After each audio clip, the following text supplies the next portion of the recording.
Sometimes you might need a pick-me-up, a push in the right direction, some words that help put you back on track. This is the Learn, Develop, Live podcast with your motivational moment.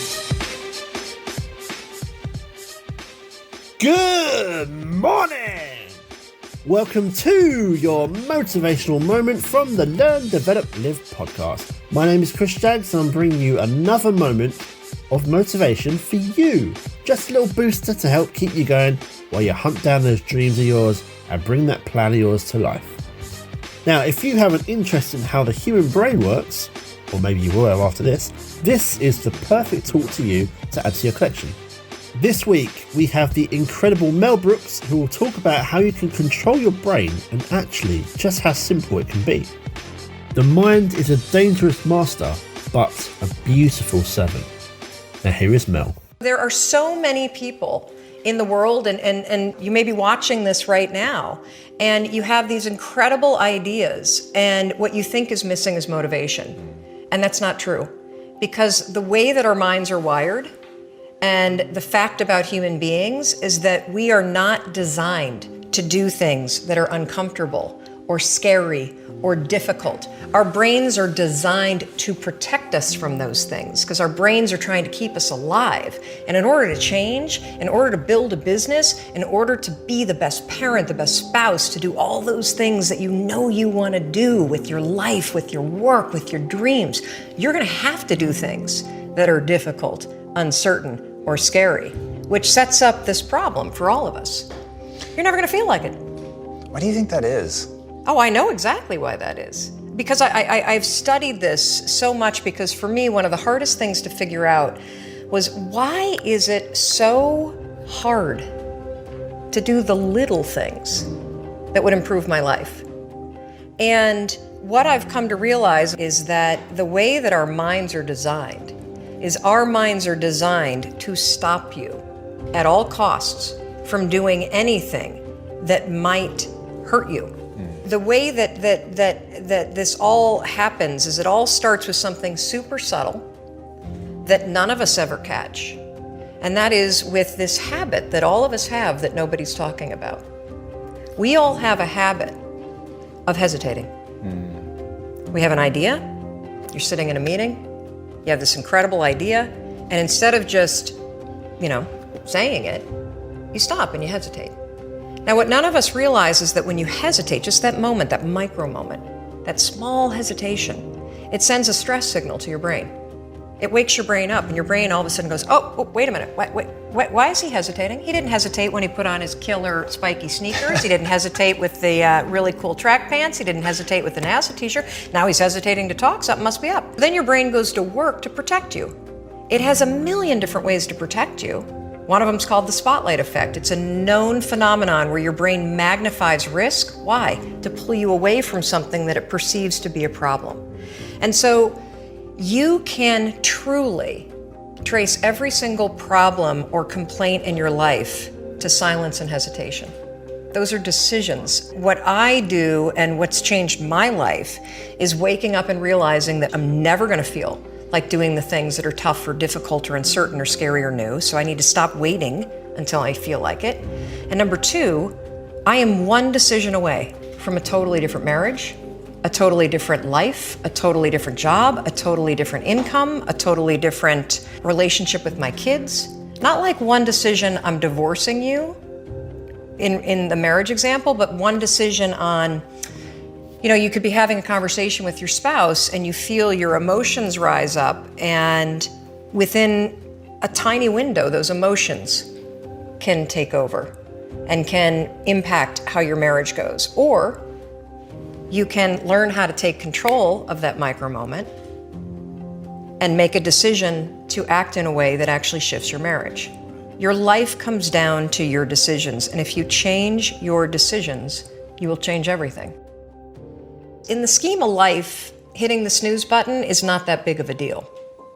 But here's the thing about life. None of us wake up and say, today is the day I destroy my life.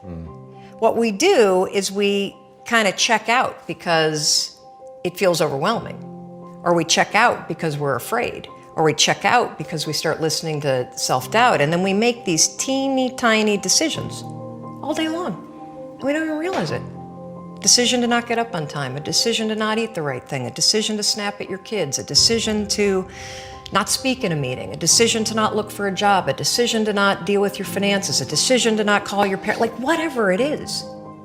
All day long, these tiny decisions that take you so far off track. And then you wake up like I did and you look at your life and you think, how the hell did I get here? And more importantly, how do I get back over there? And you have no idea. And so I was so trapped. And I know from your story, you felt the same way. Like you knew that there was more in store for you, but you couldn't figure out how do you close that gap? How do you find the power that's in you? How do you discover your greatness? How do you solve these problems? It feels so overwhelming when you can't. I mean, I would go to the grocery store and the items would scan and I would be sitting there readying my excuse because there was no way that my check card was going to clear. I got in this struggle with myself that a lot of us find ourselves in, and that is you get trapped in what I call the knowledge action gap. You know what to do, but you can't seem to make yourself do it, right? I mean, every one of us is one Google search away from a list of instructions that if you follow any of them, it will change your life. But how do you get out of your head and stop thinking about what you need to do and actually do it? And in my case, this stuff was pretty easy. Get up on time, make breakfast for the kids, get them on the bus, start looking for a job. Don't drink so much. Instead of isolating yourself, pick up the phone and call a friend. Get yourself out into the woods and go for a walk. Start running again. Like all these little things that I was capable of, but I couldn't get out of here. Could not get out of here. And if you're stuck, that's the problem. The problem is you're in your head, you're thinking.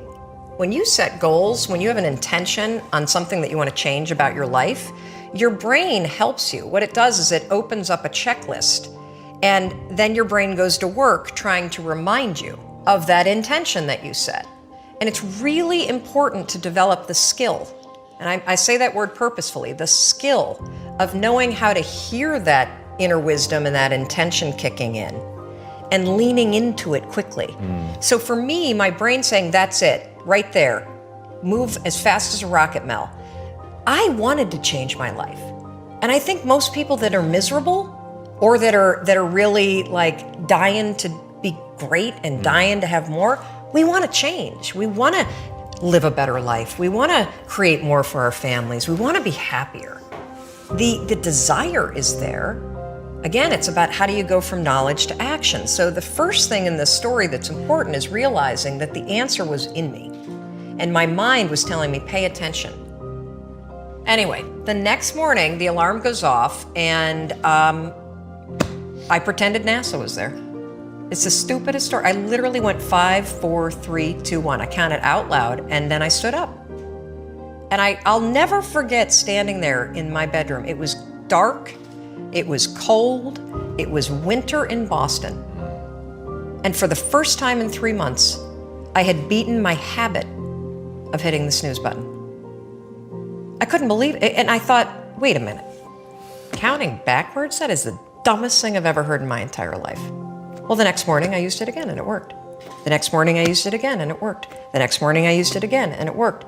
And then I started to notice something really interesting. There were moments all day long, just like that 5-second moment in bed, where I knew, knowledge, what I should do. And if I didn't move within 5 seconds, my brain would step in and talk me out of it. Every human being has a 5-second window, might even be shorter for you. You have about a 5-second window in which you can move from idea to action before your brain kicks into full gear and sabotages any change in behavior. Because remember, your brain is wired to stop you from doing things that are uncomfortable or uncertain or scary. It's your job to learn how to move from those ideas that could change everything into acting on them. When you understand the power of a 5-second decision, and you understand that you always have a choice to go from autopilot to decision maker, everything in your life will change. You will be a different negotiator. You will be different in sales. You will be unstoppable in the gym because you will realize the amount of garbage that you put in the way of your hopes, of your dreams, of your potential, of your confidence, of your courage. Everything comes down to the decisions that you make. We all know what to do. None of us know how to make ourselves do it. I started researching it. Why does something so stupid work? Why? Why does something so silly create such powerful and profound change? Well, here's why. The rule is a form of metacognition. Metacognition is a fancy pants term that means something real simple. You can outsmart your own brain in furtherance of goals. Agreed. There are tricks that you can use that actually outsmart the tricks your brain plays on you in furtherance of a higher purpose. We all know this. You can restrain yourself if you're in a situation that calls for it. You can jump into a raging river to save your dog or your kid. You can direct yourself in ways if it's important to you. And so the rule, what it does is it does something really remarkable. When you count backwards, 5, 4, 3, 2, 1, what you're actually doing is you're interrupting what researchers call habit loops that get encoded as closed loop patterns in your basal ganglia. That's the part of the brain where your feelings, where your emotions, every habit that you have, which is nothing more than behavior that you repeat that you don't even think about. And so when you go 5, 4, 3, 2, 1, it interrupts what's going on here that's spinning without you thinking, and it moves and awakens your prefrontal cortex. So when you hit 1, your habit has been interrupted. So you've interrupted self-doubt. You've interrupted maybe snapping at your kids. You've interrupted the desire to grab for a drink. You've interrupted procrastination. You've also, by counting backwards, done an action.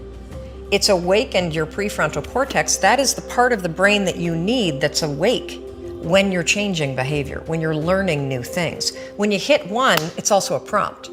So in the language of research, you'll hear people talk about starting rituals. That is something that's proven to help you learn a new habit. The 5-second rule, when you repeat it, becomes a starting ritual that triggers you to act with confidence, that triggers you that this is a moment for courage, that triggers you to shift gears. And because you've also done the manual work of awakening the part of the brain that you need to change, you've set yourself up for success. It doesn't work if you count up, because you can keep going. And also counting up doesn't require focus. If you count backwards, 5, 4, 3, 2, 1, it again awakens the prefrontal cortex and it prompts you to move.